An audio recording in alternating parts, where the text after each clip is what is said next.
like this. I was very encouraged with what I heard from Donald Trump today.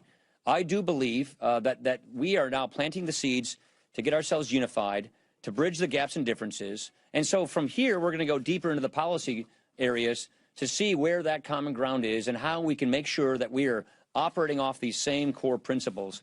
And so, yes, this is our first meeting. I was very encouraged with this meeting, but this is a process. It takes a little time.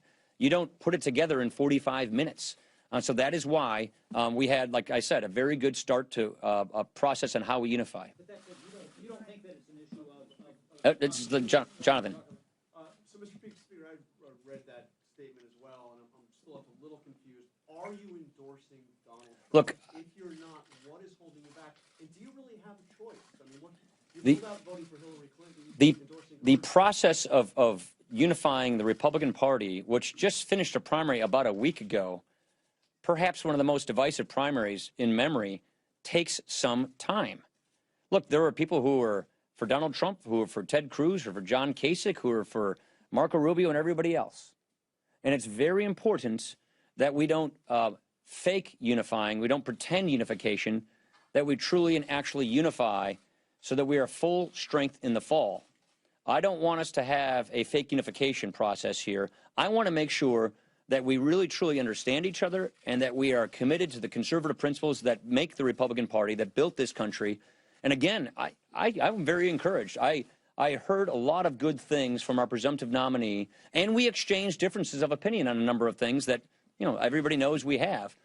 There are policy disputes that we will have. There's no two ways about it. Plenty of Republicans disagree with one another on policy disputes, but on core principles. Those are the kinds of things that we discussed. And again, I'm encouraged. Craig. Yeah, I think this is going in a positive direction, and I think this is a first very encouraging meeting. But again, in 45 minutes, you don't litigate all of the processes and all the issues and the principles that we are talking about. I didn't catch that. Look, I think it's important that the kind of conversation we had is between the two of us, and no offense, but I don't want to litigate our conversation through the media, because I think when you're beginning to get to know someone, you have a good conversation of trust between each other. So I want to keep the things we discussed between the two of us, because they were very important and they were personal in some senses. And that means we talked about what it takes to unify, where our differences were, and how we can bridge these gaps going forward so that we're strong as a party going into the fall. Let me give Wong.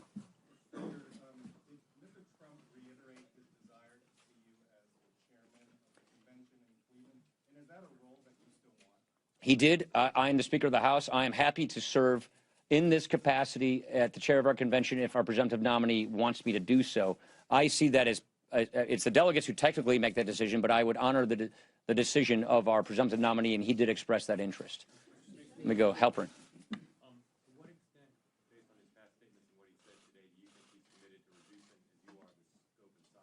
Yeah, so his personality, I thought he's very good personality.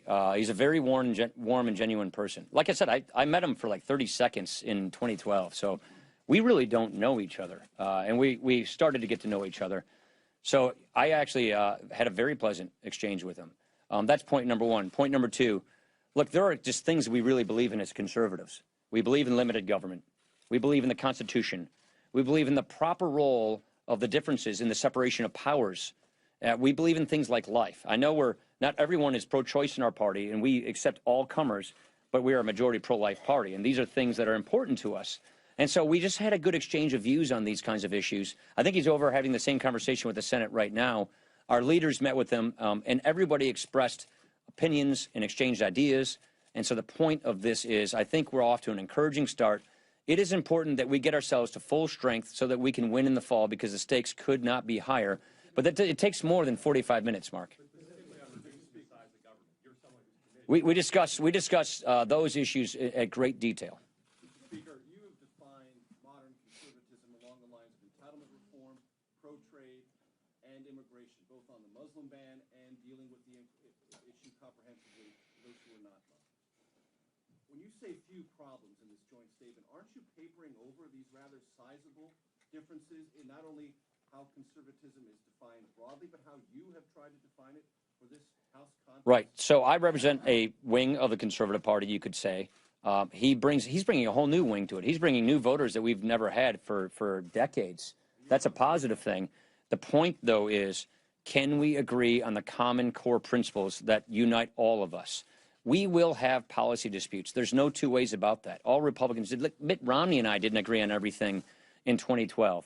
So we will have policy disputes. I'm not interested in litigating the past. I am interested in going forward and seeing where that common ground exists to make sure that we can have a unified Republican Party that, yes, there will be different Republicans that have different views on various policy ideas. The question is, can we unify on common core principles that make our party, and by the way, the principles that built this country, and I'm very encouraged that the answer to that question is yes. Before the convention? Do you intend to endorse before the convention, Mr. Speaker? How about one more over here? Sorry, the lady first. Yes. You just mentioned the millions of new voters, and he's bringing in new people. I was wondering how you actually interpret his success. Is it going to mean fundamental realignment of the party because of these new voters that he's bringing in? Just how do you interpret his success? It's really kind of unparalleled, I think. He has gotten more votes than any Republican primary nominee Mark Wright in the history of our country. And this isn't even over yet. He hasn't even gone to like California yet. So it's really a remarkable achievement. So the question is, and this is what we think we can be a party to helping, how do we unify it all? So this is really a big and growing movement. How do we keep adding and adding and adding voters while not subtracting any voters? And to me, that means a positive vision based on core principles, taking those principles, applying them to the problems facing our country today, and offering people positive solutions, and speaking to people where they are in life, addressing their anxieties, and show that we have a better plan. Look, here's what we agree on. A Hillary Clinton presidency would be a disaster for this country. It's effectively a third Obama term. And the other thing we all know is most Americans do not like where this country is headed. 7 out of 10 Americans think America is on the wrong track. We agree with that. So the question is, can we unify around our common principles to offer the country a compelling and clear choice in an agenda going forward so that the men and women of this nation get a real and honest choice about how to fix this country and get us on a better track? And I am very encouraged that we can put that together. I'll go one more in the back. Thanks for calling us in the cheap seats. Yes, you got here late. After your statement last week on CNN, Donald Trump said he was not ready to support your agenda. Did he change his mind today? I assume you talked about Confident America agenda, and did he say he's supportive of that? We talked about all of these issues, and our policy teams are meeting to just walk through details. So again, this is a process. We just began the process. I'm very encouraged at the first meeting of this process. And going forward, we're going to go a little deeper into the policy weeds to make sure that we have a better understanding of one another. All right. Thank you very much, everybody. Appreciate it. Thank you. Well, every Thursday morning, the Speaker of the House